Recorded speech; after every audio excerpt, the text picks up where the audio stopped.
축산, 검협전.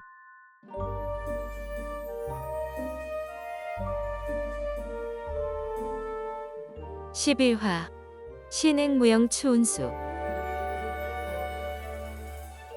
신중이 화를 피해 잠시 벽균암에 머물며 간절히 바라니 그 마음 추운수에게 닿네.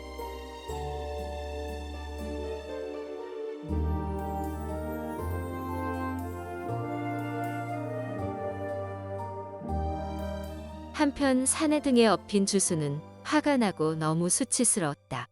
수십 년간 강호를 누볐지만 이런 치욕은 처음이었다. 느닷없이 나타난 일면식도 없는 무례한에게 허무하게 당해 들쳐엎여 거리를 내달리고 있으니 죽고 싶은 심정이었다. 그러나 어쩌겠는가?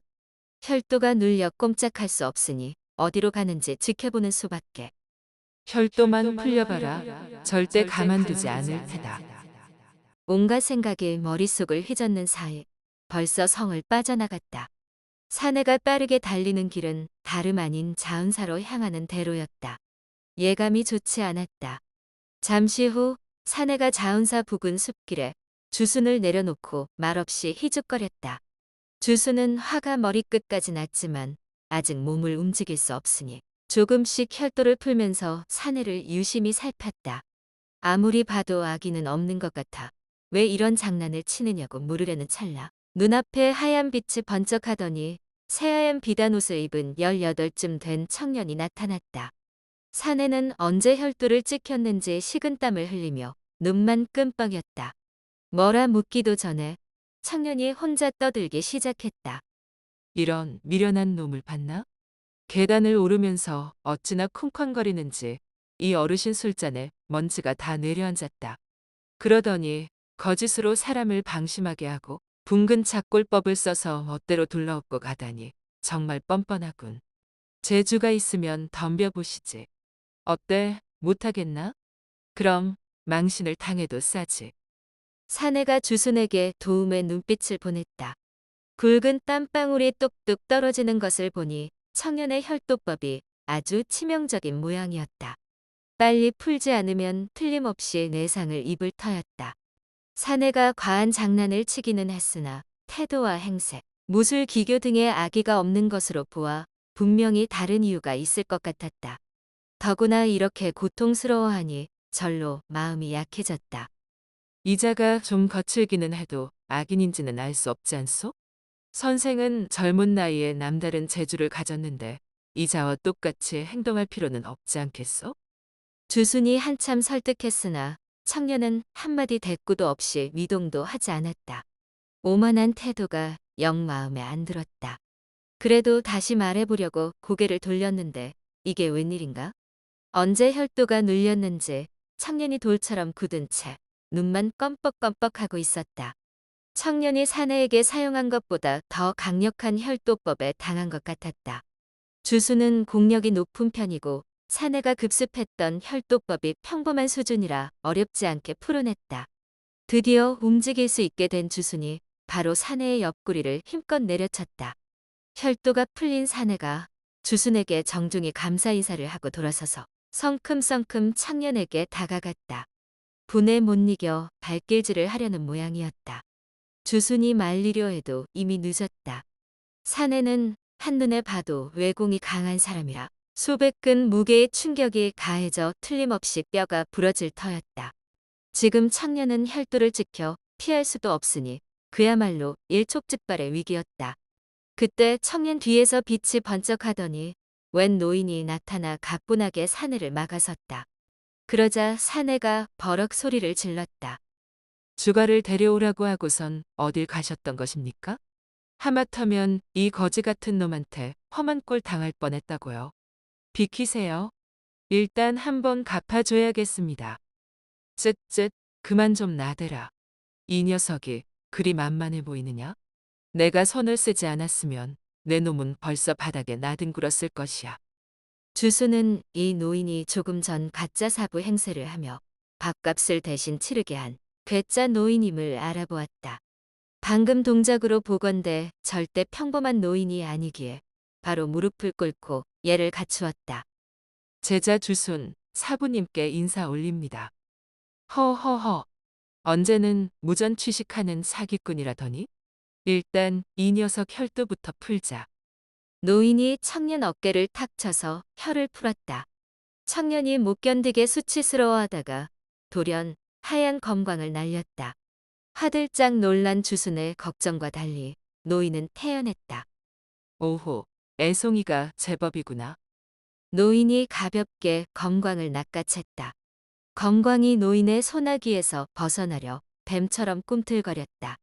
노인이 검광을 거두어 가자 청년이 원망의 눈초리로 노려보다가 한숨을 내쉬고 바로 돌아섰다. 하지만 몇 발자국 못 가 노인에게 가로막혔다. 이쪽으로 가도 저쪽으로 가도 노인이 떡하니 버티고 서 있는 통에 입이 바싹 마를 지경이었다. 혈도 찢고 검광까지 뺏었으면 됐지. 왜 자꾸 쫓아와요? 초면에 이런 고얀 짓을 하고 날름 튀려고? 염선 그놈이 곧따위로 가르치더냐? 청년은 노인이 사부 이름을 운운하자 화들짝 놀라며 대단한 인물임을 눈치채고 재빨리 태도를 바꾸었다. 어르신이 혈도를 찢고 사람들 앞에서 무안을 주시니 홧김에 그만 검광을 날리고 말았습니다. 머리카락이라도 잘라 체면을 살리려 했던 것인데 대선배이신 줄은 몰랐습니다. 저희 사부는 계율이 엄하여 검수를 전수할 때도 부득이한 경우가 아니면 함부로 쓰지 말라고 당부하셨습니다. 사실 오늘이 하산 후 처음이었습니다. 어느 앞이라고 감히 거짓을 말하겠습니까? 노인이 낚아챈 검광을 슥 살폈다. 그래, 거짓은 아니구먼. 처음이니 한번 봐주는데 대신 심부름 좀 해야겠다. 오랜만에 다시 속세에 나왔더니 전에 부리던 녀석들은 다 죽거나 숨어버렸어. 그놈들도 다 늙었을 텐데 찾아서 무엇하겠냐? 내 놈처럼 젊고 혈기왕성해야 일도 시원시원하게 잘 처리하지. 옛다, 도로 가져가라. 사부의 계율에 어긋나지 않는 한 대선배가 시키는 일이라면 목숨 걸고 불구덩이라도 뛰어들겠습니다. 노인이 귀옛말을 속닥이자 청년이 연신 고개를 끄덕였다. 그 사이 사내와 주순이 서로 통성명했다. 알고 보니 사내는 주순이 모태 소나기에 서구한 여인의 남편 육지금융 위청이었다. 위청은 부인의 이야기를 듣고 노발대발해 원수 모태와 은인 주순을 찾아 나섰다가 우연히 노인을 만났다. 노인이 위청을 한바탕 굴려먹고 주순이 망각루에서 술을 마시고 있다고 알려주며 살짝 없는 말을 섞어 위청을 꿰었다. 자네가 암만 허위를 보여도 귓등으로도 안 들을걸? 그러고는 붕근 착골법을 알려주며 주순을 숲으로 데려오라 했고 어수룩한 위청은 시키는 대로 따랐던 것이다. 주순은 자초지종을 듣고 위청이 어리숙하다고 생각했을 뿐 탓하지는 않았다. 노인이 청년과 이야기를 마치고 다시 한자리에 모이자 청년과 주순이 노인의 이름을 물었다. 돌아가거든 내 사부에게 숭산소실의 백누인이 안부를 묻더라고 전하거라. 그렇게만 말하면 알 것이다. 청년이 흠칫 놀라 황급히 무릎을 꿇고 예를 갖추었다. 인사 올립니다.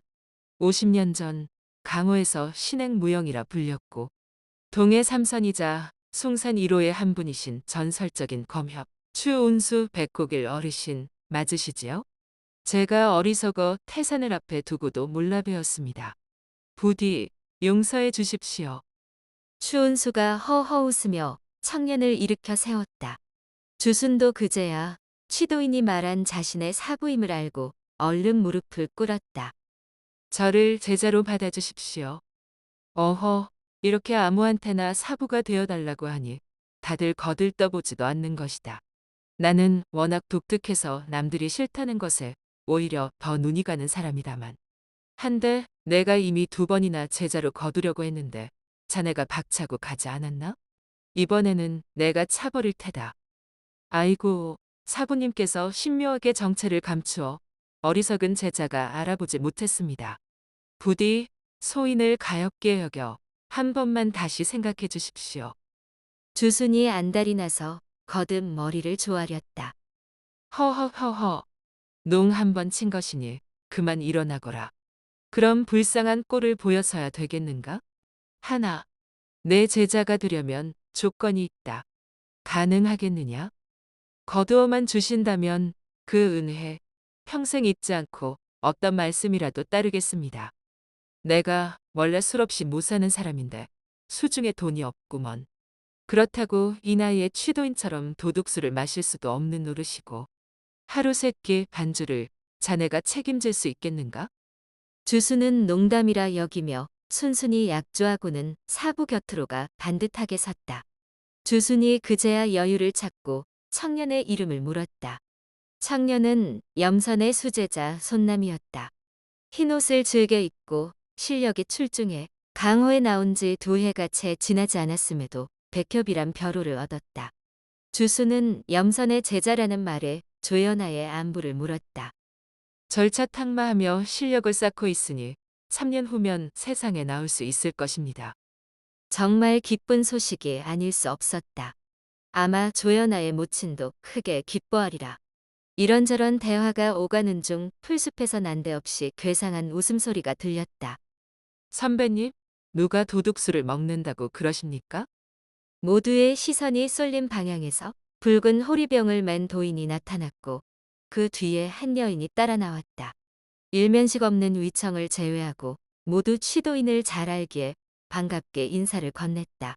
이때 주수는 함께 온 검은 옷 여인에게 자꾸 눈길이 갔다. 아무래도 기분이 이상해 말을 걸어보려는데 여인이 먼저 주순에게 공손히 인사했다. 검은 옷으로 휘감아 몰라보았는데 역시나 사랑하는 딸 주경운이었다. 왜 이제야 왔느냐? 법보를 만드느라 늦었습니다. 오는 길에 우연히 취사백을 만났는데 아버지가 추운수 어르신과 계시다 해서 함께 왔습니다. 주수는 사부와 다른 사람들에게 딸을 인사시켰다. 그러면서 문득 이렇게 모두 한자리에 모인 데는 필시 이유가 있으리라는 생각이 들었다.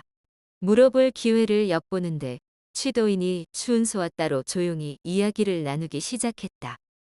강호에 이름난 검객이 꽤 모였으니 저 대머리 놈들과 붙어볼 만하지 않겠습니까? 듣자니 지통이 서장의 약을 구하러 가는 진랑에게 타절로 온신묘에 들러 분면불 유덕, 비천야차 마각에게 도움을 청해달라 했답니다. 마각은 크게 걱정할 것이 없지만 유덕은 다르지 않습니까? 오독추 오농운사를 연마했으니 절대 만만치 않습니다. 저희는 괜찮지만 후배들은 당해내기 힘들 것입니다.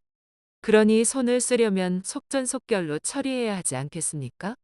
놈들 소굴이 쑥대밭이 된 후에는 유덕이 온들 아무 소용없을 테니까요. 어떻습니까?